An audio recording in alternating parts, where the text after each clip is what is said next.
ஒட்டுமொத்த இந்திய சினிமா உலகத்திற்கான முன்னோடியாக குறிப்பாக தமிழகத்திலே ஏவிஎம் நிறுவனம் என்பது தவிர்க்க முடியாத ஒரு நிறுவனம். அந்த காலகட்டத்திலே இந்தியாவிலே பல மொழிகள் இருந்தாலும் அத்தனை மொழிகள் சார்ந்த திரைப்படங்களை எடுக்கக்கூடிய ஒரு இடமாக இந்த ஏவிஎம் நிறுவனம் நிலவியது என்பது மறுக்க முடியாத ஒரு உண்மை.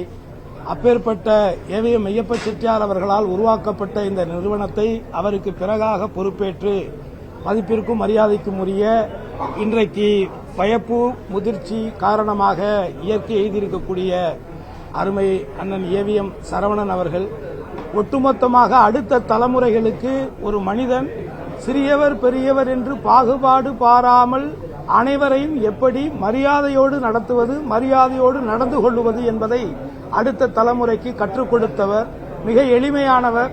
ஒரு சாதாரணமாக தன்னிடத்திலே பணி செய்யக்கூடிய வேலையாட்களை கூட வாங்க போங்க என்று அழைக்கக்கூடிய ஒரு பெருந்தன்மை மிக்க ஒரு மாபெரும் மனிதர். அதே நேரத்தில் நான் இந்த ஏவிஎம் நிறுவனத்தில் எந்த படத்திலும் நான் நடித்ததில்லை.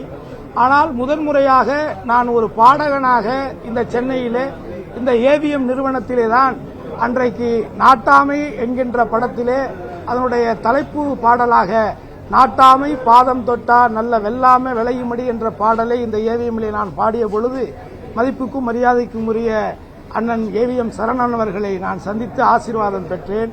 அன்றையிலிருந்து பல திரைப்பட விழாக்கள் நிகழ்ச்சிகளிலே நான் சந்தித்த பொழுதெல்லாம் எப்படி முதன்முறையாக ஒரு பாடகனாக என்னை பார்த்த பொழுது என்னை எப்படி அன்பு பாராட்டினாரோ அதே தொடர்ச்சியாக அவர் அதை மெயின்டைன் செய்தார் என்பது இந்த நேரத்தில் நான் குறிப்பிடத்தக்க ஒன்று.